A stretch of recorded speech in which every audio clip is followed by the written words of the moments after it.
do. Your top matches my top. It does, doesn't it? Yeah. Yeah, they're good, these tops. They're alright. They make you drive faster, don't they? Yeah, they do. Yeah. Maybe we need to wear more tops when we go racing. I think so.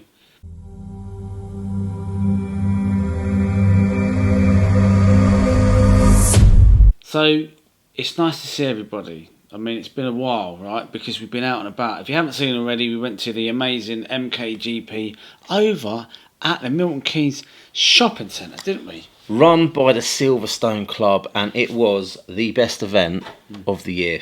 It's amazing. Well, we've done it for the last couple of years. I would say this event far outweighs the last couple of years. Definitely, and I think they got the track just right. It wasn't brilliant. It wasn't too technical, but it was technical because that ski jump.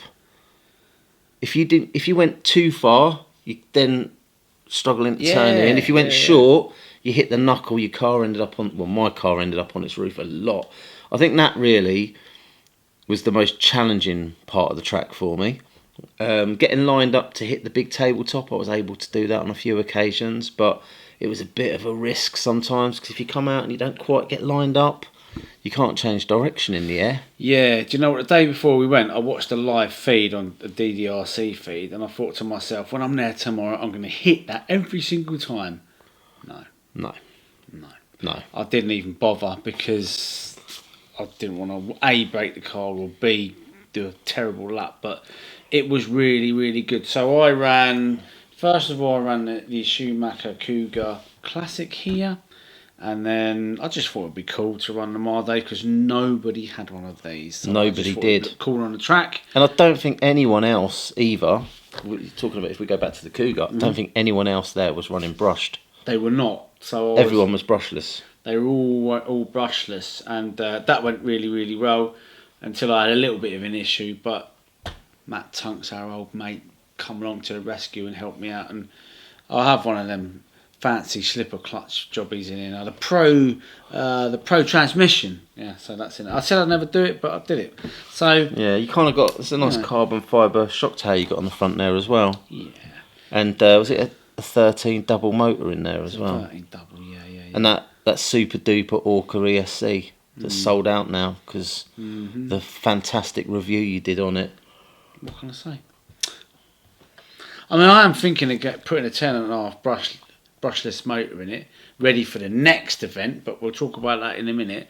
So anyway, this was a little bit of a review about our weekend, but these are not the only cars that I ran. I did run another car. Do you want to see it? Let's have a look at this car. Have a look at this. And then we have this car, which is the LC Racing LC10B5, a little bit hopped up. It is. It's got all the bells and whistles on it and everything. And this is courtesy on loan today from DMS Racing, Darren at DMS.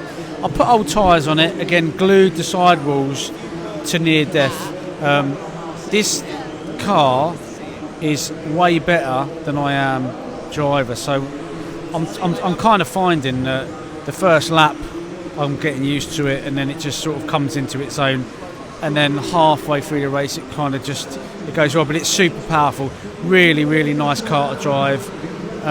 Just enjoying it. So yeah, this car,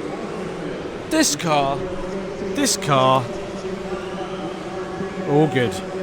Okay, so it took me a while to find Mark's car because he is not running the normal Popalong livery, because this car is the LC Racing Orca powered 4-wheel drive, sponsored by DMS. They have loaned Mark the car for this round, so all that was in there, rolled it over.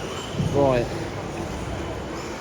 but you know what, he's in the first heat of 4-wheel drive, picking his way through the pack. He's got good speed down the straight. He's not grip rolling at the end of the straight like I was with the stadium truck. Looking smooth over the jumps there. So Mark has, making the big jump there on the tabletop.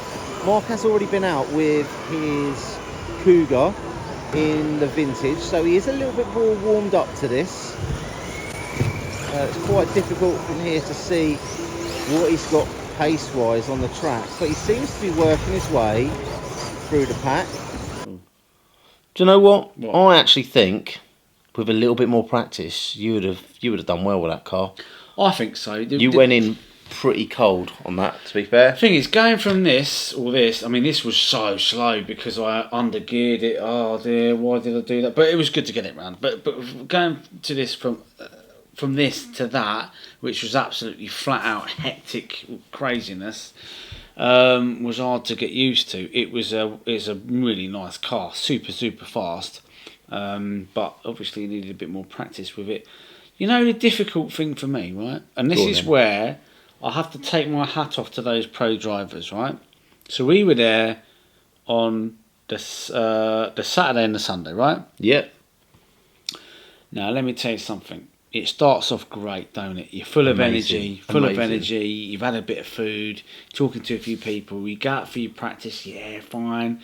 Go out for your other practice, okay, fine. Then you start to get a little bit tired, right?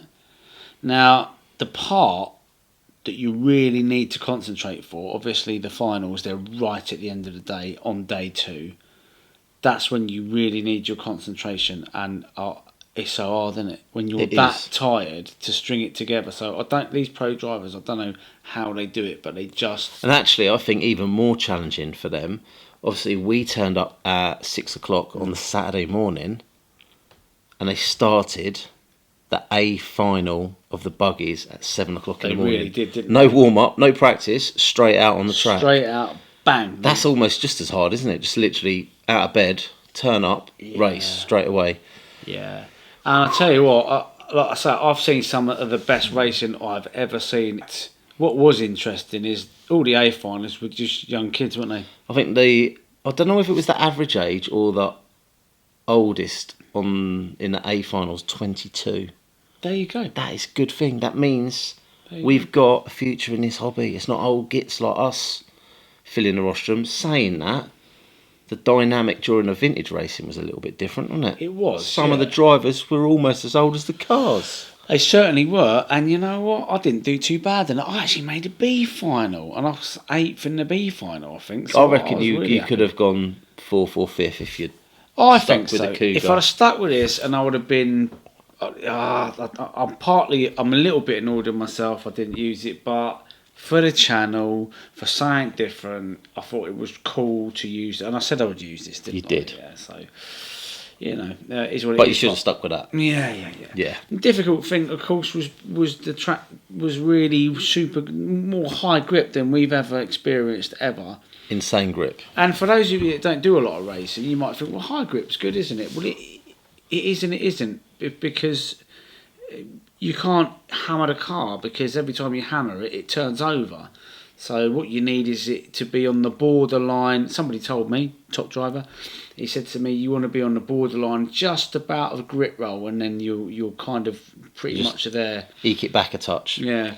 Whereas for mine, because it wasn't set up particularly well, because I'm an absolute noob when it comes to trucks, really, I had far too much grip, and even travelling slow, my car wanted to roll over. So lots of things that people have suggested. So this car is definitely going to get another outing.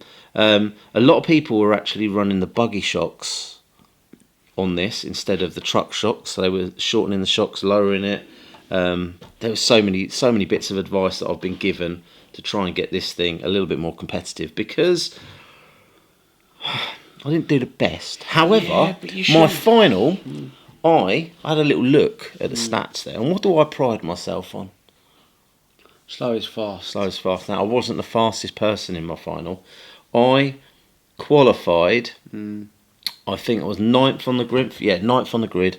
I finished 6th. But you know what? The data that you can pull off of the timing system, because they were using the Live RC timing system, it gives you a percentage, highest percentage in my final, 92%. There you go. Which says I was consistent. Wasn't the quickest, but didn't make too many mistakes. Got round nice and clean. So there you go. So there you go then. I think it's safe to say we had a really good time. We met so many cool people, didn't we? We met some new people that kind of know who we are and things like that. It was pretty cool, wasn't it? We met our good friend from, where was he from? Denmark. And we had a couple of drinks, didn't we? He did. Had a couple of drinks. They were warmers, those ones, weren't They they? were warmers, yeah. Very nice. And then Gav was there from RC Raffles was there from He RC was. Kicks. He popped along. He was wearing a Popalong hoodie. That's because he's got his Popalong van now. No, he pops along. He now. pops along places, yeah. I don't know where he got that idea from. It's brilliant, isn't it? He just like pop along to events and gets footage and drives his cars and that. Right. So yeah. We should start doing that. What, popping along? Mm. Yeah, maybe.